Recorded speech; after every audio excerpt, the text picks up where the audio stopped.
All right. We've had a lot of people. Oh, did you want to say this part? Just keep going. We've had a lot of people ask us about our open marriage, and just they have so many questions, and they're really curious, and rightly so. It's been quite the adventure. Rachel's wanted to tell our story for a number of years. A little bit of context, we have been married, we're in our 23rd year of marriage, and we have had an ethical non-monogamy and open marriage for 9 years. And that is just not something that you just bam jump into. We actually had a setup for about, I'd say 2.5 to 3 years before we ever had the conversation about opening things up. Yeah. So how did we begin on this open journey? You know what? I give a lot of credit to curiosity, podcasts, books, other people's experiences, but really it started out with us investing in our marriage. Yeah. I bought a Valentine's Day sale. The irony is that my sisters recommended this relationship sex therapist to us, so shout out to her. Jennifer Finlayson-Pye. The Mormon sex therapist. We absolutely love her dearly. Even though it's like she's not responsible for the choices She's not made responsible for us. in any way, shape, or form. She approached all of her material. Very, very Mormon-like. Well, no, she was like a very faithful point of view. Like her Yes. stuff is curated for people Yeah. that want to be like dedicated to their faith. Yes. A lot of respect for that. It helped us. It really did help us. So- And we were very dedicated to our Mormon faith at the time. Well, our beliefs. Our and, beliefs. and all of those things. Yeah. We're very dedicated people. Yes. Anyway, so I bought Rachel a Valentine's Day present. Yes. They had a sale, and the course was called The Art of Desire. Yeah. And I thought it was going to be a happy surprise for her. And it wasn't, no, because I had been married before, and my ex-husband had accused me of being not sexual enough, which is so funny. That is deeply ironic. It's so ironic, but he didn't feel that I was sexual enough, and so he needed to explore with other people. He projected a lot of bullshit onto her. People, especially in the realm of sexuality, since that's so deeply human, Yeah. their projections, the fingers that they point outward. Rachel taught me this for years in our marriage. Every finger that you point out, there's three pointed back. And so our projections can often be deflections. Yeah. So I was really afraid because my first husband had thought I was not sexual enough. So that was his excuse for pornography, right? And strip clubs and affairs and all kinds of things. Yeah, and I don't even know the extent of all of it, and I'm kind of glad. But I felt a little broken, and I felt worried that I maybe somewhere in my life I lost that desire for sexuality. Well, I didn't believe it because at this point we'd already been married 12 or 13 years, and we were several times a week people. Yeah. I one time went and did the math, like in spite of all the babies that we've had, or maybe because of it, And we've had a lot of babies. we certainly have. Like we averaged out, in those years, like 4 times a week. We didn't even know that was a lot. 4 times a week. That's pretty good. You got quiet in that part. Sorry, man. I'm making sure. She's making sure my voice can be heard. So I seriously didn't think that she was not sexual enough. I saw this burning desire, like what would come out when we were making love. I just could feel so much coming through her. Yeah. And you will pick up a lot of things if you're deeply heart connected and body connected with somebody. You begin to mix and mingle so much of your identity and your energy. So I felt all of this burning desire from this woman. It was just wild. So I wanted to continue to invest in our marriage. I was thinking about who are we going to be one day when this chapter of all of these children are over and maybe we're empty nesters. Because I had been looking at, I was very much wanting to live a long-term life with this lady. And so I got the course. And I figured that it wouldn't go over super well because I was well aware of these particular insecurities. So I was a little bit nervous to tell her, but I'm a pretty bold guy. So he tells me about this course he got, and I'm thinking it means something's wrong with me. Like my first husband showed me, not enough. Somehow I'm not enough sexually. And trauma will do that to you. And I did have a lot of trauma that I didn't know about and at the time. And so I was nervous but determined, because the first guy went without me, but this guy, he was bringing it to me, and I thought, okay, let's take it. So we would take that course. It was a 6-week course. It was a 6-week course, and every Sunday we would, in the evening, we'd go to church. Well, in the morning we'd take all these kids to church. Yep. We'd do our worship services. Come home, get everybody decompressed and calm down, eat a meal, and then take our class we together. would sit down with our class together. And then there's all of these questions that we were supposed to work on through the week. Yeah, and it usually brought up a lot of stuff, and so we'd kind of not be very happy with each other.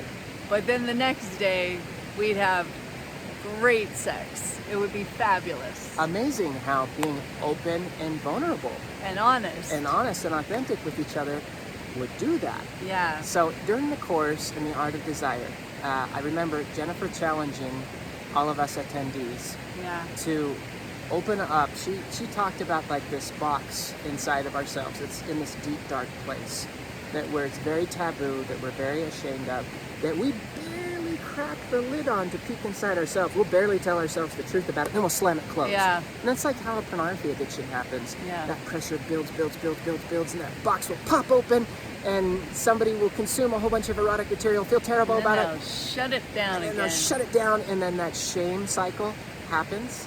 And so Rachel and I started opening up our boxes to each other. Yeah. Uh, And yeah. I thought it was really intriguing, because as we started to explore with this lady's class, you don't even realize all the things that you keep hidden inside of yourself, because I just thought I was supposed to. As a good, faithful woman, I should not be feeling sexy, desirous, naughty, like I really wanted to explore. I needed to keep those things under taps. And so for me, they would be in the realm of fantasy, because if I opened them up, then he's gonna figure out that I'm a naughty girl, and I might accidentally, somehow, what's the word? Corrupt me? I might corrupt him. Anyhow, so we open up our boxes to each other. Yeah. And since I adore her, I paid very close attention to what was in Rachel's boxes. And come to find out, what are some things you're comfortable to share that was in those boxes? There was a lot of spice in those boxes. And honestly, for me to be able to even orgasm, I needed to create these erotic fantasies in my head. Like, I needed more novelty, I needed spice, I wanted to just, make it more on fire. And I know you're being a little bit vague with that. Are you comfortable sharing what naughty, spice, and on fire entails? Well, I'm trying to think. At the beginning, I would say that it would just be anything, if I could have anything that was like someone I didn't know, a movie star, or somebody that was super hot, and I don't know, just some random fantasy. I'd say as we started to open those boxes more, and he got me a book about women's fantasies. I got My Secret Garden by Wednesday Martin. It was like published in the 70s. She had put out this, she was writing a news article that people could respond to anonymously in the newspaper. And she invited her audience, women, to write in about their fantasies. And she got thousands of responses. Okay, so I thought, as a good girl, it was not righteous of me to have all these fantasies, and so I kept them all right here. And feeling terribly guilty and And taboo. I felt so guilty, and I would try so hard to have my mind be set to what I thought was righteous and good. We're in white, we got tabernacle choir music playing. So sexy.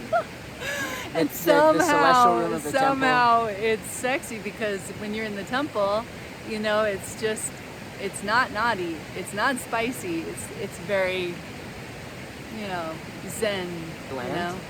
It's pretty, it's nice, but it's all white, you know, everything's pure, right? So I thought that it was supposed to be like that, but after he got me this book of women's fantasies, I was like, wait a second. You mean all women have fantasies? I wanted to normalize her. I wanted Yeah. to like let her know that, in my opinion, that was deeply human. Yeah. And so we did the 6-week course.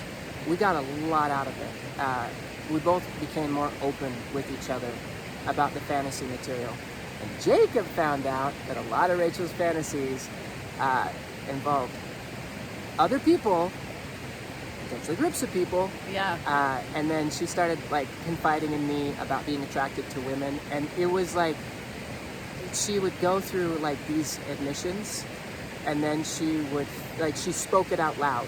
Like, it was now known, and oh my gosh, what's gonna happen? I was so worried about it. I was so worried what he'd think, and I was worried about corrupting him because in religion, you know, the woman is supposed to keep the man supposed to safe. be the gatekeeper of I'm your supposed virtue. to be dressing beautifully, purely, you know, and I'm supposed to be I'm helping him be not an animal, right? Oh, she had repeat like fears through our marriage too, that I was gonna cheat on her. Oh, that's Meanwhile, Jacob was from my completely first husband. devoted. I got it. I knew where it was coming from, but she's Yeah. also got all this going on in her fantasy brain. She's thinking I'm having this all going on in my Yeah. fantasy brain. So my brain is all spiced up with all these fantasies. He gets me this book, and all of a sudden I got her the book, and I bought her her first vibrator. I start having all these girl-on-girl fantasies, and they're all in what's that stuff called? Pleather? Like vinyl? Vinyl. They're in vinyl, which I think is super hot, and it's like super spy, one girl with It's the all other girl. clandestine. It's clandestine, but it's very naughty and just really fun. And the first time that came to my mind, I was like, oh my gosh, what's wrong with me? You know, and I didn't want to tell him, but then I'm like, wait, he's my husband. I should be able to tell him. You should be able to talk to your best And friend. Now, not all spouses are best friends. So I told him about my fantasy, and he said, well, you know, I was like, wait, I'm reading my scriptures, I'm saying my prayers, I'm going to the temple, I'm doing these things that are supposed to make me a good girl, but this fantasy just came to my mind. So how did this evil, naughty fantasy come to my mind? While you're in the temple? If I'm a, no, Oh, okay. no. If I'm a good girl, how did it come to my mind, you know? So I went to the temple Oh, this is a funny story. to try to figure out from God why I could be this good girl, really trying to live my life right, and have these really naughty fantasies come to my mind. I'm thinking, surely God will help me know what it is. And I go to the temple because Jacob also told me that I could try it out. You know, by your fruits you shall know them. Well, anyway, so I go to the temple and I'm praying about, like, how could I have this girl on girl fantasy come to my mind? Because that's really wrong in the Mormon religion, right? So how could I have this fantasy come to my mind when I'm doing all these things that are righteous and good? Like, what's going on here? And the whole time I'm there in the temple, all these ladies that are working with me The temple in workers. an initiatory, they're all like, whatever you're doing, honey, you are so full of light. You just keep on doing it because you are just so full of light and goodness. We can feel it coming from you. And I'm like, okay. And I would pray and I'd be like, I'd only feel good. So I'm like, this is so confusing. I really don't fucking understand this, but okay. So I go home and I tell Jacob, all I felt was good. And all the ladies there told me, I had, you know where you have ladies working with you in in the initiatory, temple, how there's 4 cubicles that you cycle and through. and then they leave and new ones come And in. like the rest will come on They shift. all told me that. And I was like, what in the world does this mean? So I had to be careful because since one of her primary concerns was corrupting me. Yeah. And the appropriate response for me, according to like priesthood programming and stuff like that, at least what I thought it was I am supposed to utilize like the tools of judgment and shame. But I didn't feel like judging her or shaming her. I actually felt deeply honored that she was being honest with me, that I was getting to know my best friend. Isn't that cool? I was getting Can to you know see why I adore this guy? my best friend on a deeper level. This was trust. Yeah. She was trusting me. Yeah. But I had to, like, I felt like I won the lottery. I'm like, damn, I knew it was the right choice to marry that lady. And I had to be careful about, like, how much I smiled. I one time gave her too big of a positive reaction, and I watched her go, shut down, and be like, oh no, I'm corrupting you. So I had to go really slow. Yeah. And so those are the things that we're talking about and taking place in the first, like, 2.5 years. These were the discussions, the deep conversations, and then we just watched and we talked about, are we feeling more alive? And Yeah. I began watching her confidence build. Yeah. I began watching her blossom. I began watching her feel more alive, which is a big deal if you're a mommy with a big family. Yeah. Like, there's a lot of energy requirements on you. Totally. Like, to be able to feel desire at the end of the day when you finish a long day of family and you finally close the door and maybe somebody's going to come knock on it with some kind of nightmare, or I'm sick, or I just threw up, and you're dead tired and you still feel alive. Yeah. That's what I saw happening. Yeah, and I would say that I'm deeply grateful for people like Jennifer Finlayson Fife, even though she is very true to her religion and to herself. I felt like she was such a gift to me because she helped me choose to be honest right here inside myself in ways that I didn't realize I wasn't being honest. I didn't even know that I was not being honest with myself, and I didn't know that I was hiding things from him. Like, I just figured you're not supposed to tell people your fantasies because that's naughty and bad and evil. And it calmed her down. Like, It did. her fears, insecurities, and projections towards me Yes. calmed way Yeah. down. The more that she was able to navigate and accept herself, the less there was nitpicking, judgments, fears, and insecurities being pointed my way. Yeah. And I'm the oldest of 11, so I tried very much to share how wonderful this course was for me and how much I love Jennifer Finlayson Fife With your sisters? with my sisters and my mom, who, by the way, fought over a Magic Mike video This at was a Christmas white time. elephant It was a gift white time. elephant gift present, but they all fought over who gets this Magic Mike video. But they're all super hyper vigilant if their husbands look at pornography, or But they they're think they like- might. But it's Yeah. okay if they do it. Yeah. So I bring up Jennifer Finlayson Fife because I'm thinking, this is so good, and my sisters obviously love sex too. And I mean, my sisters had recommended Jennifer to me. I was very grateful to them. yeah. And so, but my sisters, whoa, we got a way different reaction from them. Like, I brought it up how much I love sex and how With deeply me, she brought up how much she loves sex. I love with me. sex with him. And then I would say things out loud, potentially at family gatherings, like, "Oh goddamn, Rachel." I wouldn't say "goddamn" then, but she's hot. Oh and, my gosh. And so I bring it up at this lunch with my sisters and my mom about how much I love sex and how grateful I am for Jennifer Finlayson Fife because she's been such a gift in my life. And I don't even know if I started telling them about the class. I think I did a little. I tried. And silence. My sisters are all like, silent. Oh, this would be used It as was like, ammunition against us later. it was like I hadn't even spoken. They didn't even know what to say. And I was thinking, well, how strange, because they have sex too. I mean, they have children. I know they're having sex.